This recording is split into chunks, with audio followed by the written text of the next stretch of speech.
Captain Sheets, riding hard, once chased some bandits south of the border.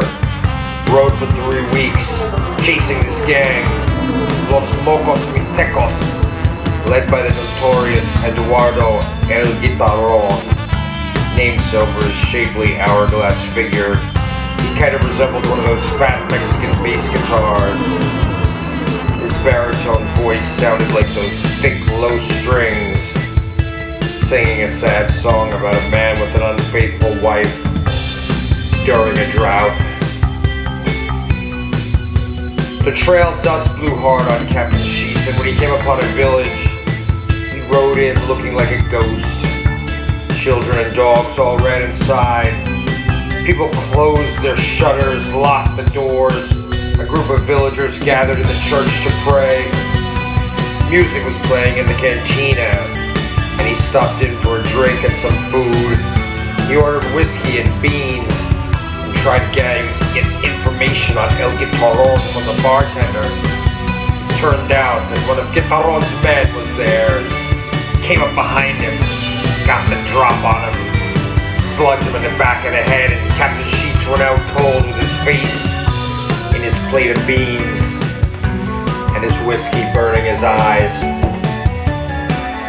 He came to a few hours later, and by then, El Guitarron and his Mocos Mitecos gang were all there, and he was drinking hard while he was out cold, with his face in a plate of whiskey and beans. The bandits were all stinking drunk, and they put Captain Sheets against the wall across the room and made bets as to who would be the first to shoot him. They started taking turns, blasting their pistols at him. Bullets whizzed past him, shattered the wall bricks behind him. Some more drinking and gambling, cursing and singing.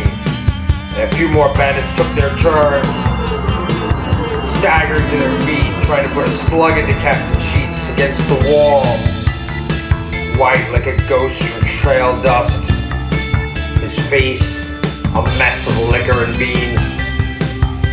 Well, they missed too, and so did the next guys, and to make the game more interesting, they decided to make Captain Sheets drink a shot of tequila each time someone missed him, and they kept missing and missing, so he ended up drinking about 6 bottles of tequila while the bandits gambled and blasted away at him until they ran out of ammunition and all fell down drunk on the floor. The whole thing went on for about 3 hours.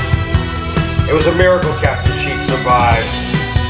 And while the gang of bandits and Eduardo El Guitarron lay unconscious on the cantina floor, Captain Sheets poured tequila and lamp oil all around the place and threw a match in behind him when he left. He rode out of town with enough tequila in him to kill a horse, and whiskey and beans on his face. He knew of only one place to go. A witch doctor in Tabasco. A brujo who knew of a remedy to soak the alcohol out of him before it killed him. It involved baking him in clay.